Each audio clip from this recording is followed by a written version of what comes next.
Երբ ամուսինները բաժանվում են ունեն անչափահաս երեխաներ, երեխաների հետագա խնամքի, դաստիարակության բնակության հարցը պետք է հստակ լուծվի Հայաստանի Հանրապետության ընտանեկան օրենսգրքի դրույթների հիման վրա։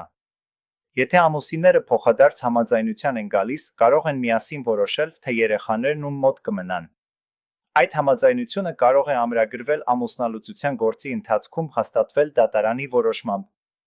Եթե համաձայնություն չկա, ապա դատարանն է որոշում, թե երեխաներն ում մոտ պետք է մնան, հաշվի առնելով մի շարք չափանիշներ։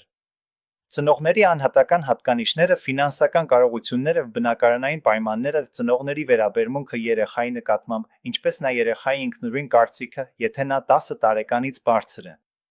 Դատարանը միշտ առաջնորդվում է երեխայի լավագույն շահի սկզբունքով։